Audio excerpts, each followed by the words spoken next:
कालू, पूरे जंगल में एक फल का पेड़ है जिस पर फल लगे हुए हैं। तुम किसी तरह दूसरे पक्षियों को उस पेड़ से फल खाने से मना करो। गौरी, अगर दूसरे पक्षी वो फल ना खाएं तो ठंड के दिन बहुत आराम से गुजर जाएंगे। हमें उन पक्षियों का कोई उपाय करना होगा। फिर कालू कौवा अपने घर से कुछ दाने लेकर चिड़िया के पास जाता है और उसे कहता है, चिड़िया चिड़िया, पहाड़ों पर जो गुफा है उस गुफा में बहुत सारा दाना पड़ा है। देखो देखो, मैं भी उसी गुफा से दाना लेकर आया हूँ। कौवे भैया, सच? क्या आप सच कह रहे हैं? हाँ चिड़िया, आप अपने दोस्तों को लेकर जाओ और जाकर गुफा से भोजन ले लो। फिर चिड़िया जल्दी से मिट्ठू और कबूतर के पास जाती है। मिट्ठू और कबूतर, मुझे कौवे ने बताया है कि गुफा में बहुत सारा भोजन है। चलो हम भी गुफा से भोजन लेने जाते हैं। चिड़िया जल्दी चलो, मुझे बहुत भूख लगी हुई है। मैं भी कल से भूखा हूँ चिड़िया। गौरी, जल्दी आओ मेरे साथ। मैंने उन पक्षियों को खत्म करने का उपाय निकाल लिया है। कालू जी, कैसा उपाय? मुझे भी बताओ। मैंने पक्षियों को गुफा में झूठ बोलकर दाना लेने भेज दिया है। जैसे ही सारे पक्षी गुफा में जाएंगे तो हम गुफा का दरवाजा बाहर से बंद कर देंगे। और ऐसे वो कैद हो जाएंगे गुफा में और हम खाएंगे मीठे फल अकेले ही। फिर कौवा और कौवी छुपकर पक्षियों के पीछे पीछे जाते हैं। जैसे ही सब पक्षी गुफा में जाते हैं, कौवा और कौवी जल्दी से जाकर एक बड़ा पत्थर गुफा के मुंह पर रखकर बाहर से सूखी लकड़ियां गिरा देते हैं। कबूतर भैया, यहाँ तो कुछ भी नहीं है, ना दाना ना पानी। उस काले कौवे ने जरूर हमसे झूठ बोला होगा। ये जरूर उन कौवों की कोई चाल होगी। हमें जल्दी से इस गुफा से बाहर जाना होगा। वो सब जैसे ही गुफा से बाहर निकलने लगते हैं तो गुफा का मुंह बंद देखकर वो हैरान हो जाते हैं। रास्ता बंद है, बाहर से किसी ने रास्ता बंद कर दिया है। मिट्ठू तो रोने लग जाता है। क्या अब हम यहाँ भूख से मर जाएंगे?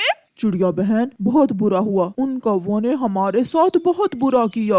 आप चिंता न करें, जो दूसरों का बुरा सोचता है हमेशा उसका अपना ही बुरा होता है। खाओ खाओ कालू, मीठे मीठे फल खाओ। अब और कोई भी नहीं है जो इस पेड़ से मीठे फल खाए।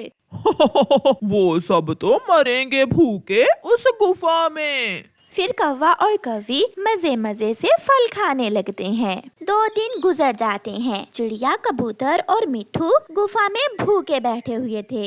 अब मिट्ठू तोता रोता हुआ गुफा में दूसरी तरफ जाता है और वो हैरान हो जाता है। वहाँ तो ढेर सारा दाना और फल थे। मिट्ठू अपने दोस्तों को आवाज देता है, जल्दी आओ दोस्तों, जल्दी यहाँ आओ। चिड़िया और कबूतर भी वहाँ आ जाते हैं। मिट्ठू, यहाँ तो बहुत सारा दाना है। हम बच गए, अब हम ये दाना खाएंगे और इस मटके से पानी पिएंगे। फिर वो तीनों जी भर के दाना खाते हैं और उनकी जान में जान आती है। दिन गुजरते गए और फिर आहिस्ता आहिस्ता कौवों के पेड़ से फल खत्म हो जाते हैं। कालू, इस पेड़ से फल तो खत्म हो गए, अब हम क्या खाएंगे? गौरी, चलो जंगल की दूसरी तरफ जाते हैं। वो इधर जाते हैं, वो उधर जाते हैं, मगर उन्हें कहीं से भी कुछ भी खाने को नहीं मिलता। कालू, हमने बहुत बुरा किया, अपने दोस्तों को भी मार दिया और अब हम खुद भी भूख से मर रहे हैं। अगर चिड़िया जिंदा होती तो वो कोई ना कोई उपाय निकाल ही लेती। कालू, एक बार जाकर तो देखें कि वो पक्षी अभी जिंदा हैं कि मर गए हैं। फिर कौवा और कौवी गुफा के पास जाते हैं। वो एक एक करके लकड़ियां हटाते हैं और बड़ा पत्थर दूसरी तरफ करते हैं। सामने चिड़िया, कबूतर और मिट्ठू को जिंदा देखकर उन्हें अपनी आंखों पर विश्वास ही नहीं हो रहा था। चिड़िया, आप सब जिंदा हो? हाँ, तुम दोनों ने तो हमें मारने की पूरी कोशिश की थी, मगर ऊपर वाले ने हमें जिंदा रखा। हम यहाँ बहुत मजे से हैं। भाग यहाँ से, यहाँ हमें दाना भी मिल रहा है और पानी भी। ठंड के दिन हम इसी गुफा में गुजारेंगे और अगर दोबारा यहाँ आने की कोशिश की तो मैं तुम्हें बहुत मारूंगा। फिर कौवे रोते हुए वहाँ से चले जाते हैं। चिड़िया, कबूतर और मिठू ठंड के बाकी दिन उसी गुफा में गुजारते हैं, जबकि दुष्ट कौवे भूख से मारे मारे फिर रहे थे और फिर थक हार कर किसी दूसरे जंगल की तरफ चले जाते हैं। प्यारे दोस्तों, इस कहानी से हमें सीख मिलती है कि जो किसी दूसरे का बुरा सोचता है अंत में उसका अपना ही बुरा होता है, इसलिए हमेशा दूसरों का अच्छा सोचें। आपका धन्यवाद। कालू कौवे को कहीं से रोटी का एक टुकड़ा मिल जाता है। कालू कौवा एक जगह बैठा हुआ वो रोटी का टुकड़ा खा रहा था।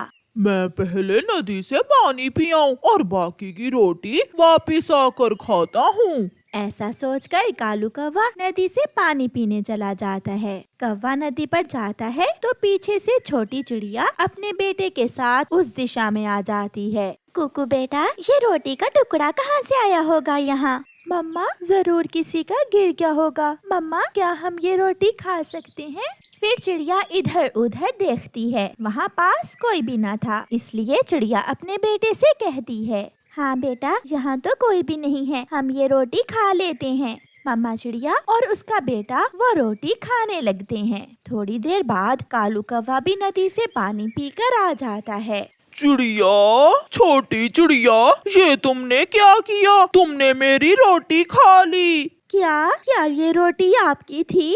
तो और क्या तुम्हारी थी? तुमने मेरी रोटी क्यों खाई? मैं छोड़ूंगा नहीं तुम्हें। कौवे भैया, मुझसे गलती हो गई। मुझे क्या मालूम था कि ये रोटी आपकी है। मुझे मेरी रोटी वापस ला कर दो, वरना लड़ाई के लिए तैयार हो जाओ। नाना अंकल, मेरी मम्मा से लड़ाई ना करना, हम आपको रोटी ला देंगे। फिर मम्मा चिड़िया और उसका बेटा वहाँ से चले जाते हैं। वो दोनों माँ बेटा उदास होकर एक पेड़ पर बैठ जाते हैं। बेटा, अब कौवा तो हमें छोड़ेगा नहीं, हम रोटी कहाँ से ला कर देंगे उस कालू कौवे को? मम्मा, हम इंसानों की बस्ती में जाते हैं, हो सकता है हमें वहाँ से रोटी मिल जाए। फिर वो दोनों माँ बेटा इंसानों की बस्ती की तरफ चले जाते हैं। किसान और उसकी पत्नी खेतों में काम कर रहे थे। चिड़िया और उसका बेटा वहाँ जाते हैं। माँ जी, क्या आपके पास कोई रोटी का टुकड़ा है? हाँ चिड़िया, मेरे पास रोटी है। मैं अपने पति के लिए अभी अभी घर से रोटी लेकर आई हूँ। माँ जी, हमने गलती से कालू कौवे की रोटी का टुकड़ा खा लिया है, अब वो हमसे लड़ाई कर रहा है। हाँ चिड़िया, बात तो ठीक है तुम्हारी। लड़ने से अच्छा है कि आप उसे उसकी रोटी ही लुटा दें। हमें मालूम नहीं था कि वो रोटी कालू कौवे की है। ले जाओ, ये रोटी आप ले जाओ। चिड़िया, क्या आपको जंगल में दाना नहीं मिल रहा? गर्मियों के मौसम में हमें दाने पानी की कोई चिंता नहीं होती, मगर ठंड का मौसम बहुत मुश्किल होता है। ऐसे मौसम में दाने का मिलना बहुत मुश्किल काम होता है। आप अपने दोस्तों के साथ कल से मेरे घर आ जाया करें। कल से मैं आप सबको दाना दे दिया करूँगी। ये सुनकर चिड़िया बहुत खुश होती है और रोटी लेकर वहाँ से चली जाती है। ये लो कौवे, अपनी रोटी ले लो। कौवा रोटी देखकर हैरान हो जाता है।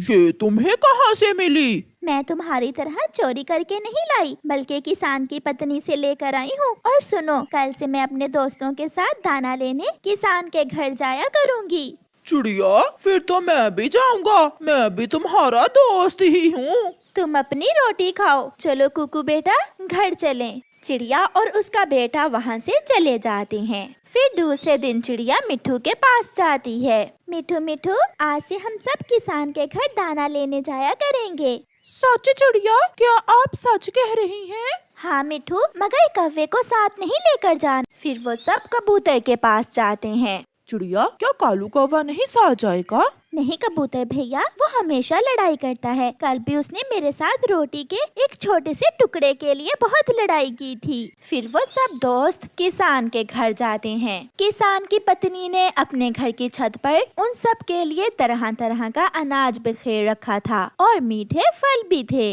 कालू कौवे ने कल तो रोटी खा ली थी, मगर आज वो सुबह से भूखा था। वो जहाँ भी दाना लेने जाता, हर तरफ बर्फ ही बर्फ थी। मर गया, मैं तो भूख से मर गया। उड़ता हुआ कबूतर वहाँ आता है। दोस्त हो तो चिड़िया जैसा। कौवे, मालूम है आज चिड़िया की वजह से हमें 3 किस्म का अनाज मिला है और 7 मीठे फल भी। यार कबूतर, मेरा भी चिड़िया से दोस्ती करने को दिल कर रहा है, मगर चिड़िया है कि मुझसे बात ही नहीं कर रही। अगर दोस्त एक दूसरे की चीज खा ले तो ऐसे लड़ाई नहीं करते जैसे आपने की थी। मैं बहुत भूखा हूँ। कबूतर प्लीज चिड़िया से कहो कल मुझे भी साथ ले जाए। मुझे चिड़िया ने ही भेजा है। ये लो, ये फल वहाँ से चिड़िया तुम्हारे लिए लाई थी और कल सुबह सवेरे आ जाना। चिड़िया रानी ने कहा है कि कल से तुम भी हमारे साथ ही जाया करोगे। ये सुनकर कौवा बहुत खुश होता है और फल खा लेता है। फिर दूसरे दिन कालू कौवा भी उनके साथ दाना खाने किसान के घर जाता है, मगर वो चिड़िया से बहुत शर्मिंदा था। कौवे खा लो, मिल बांट कर खाने में ही मजा है। प्यारे दोस्तों, इस कहानी को लाइक करना बिल्कुल मत भूलना। आपका धन्यवाद।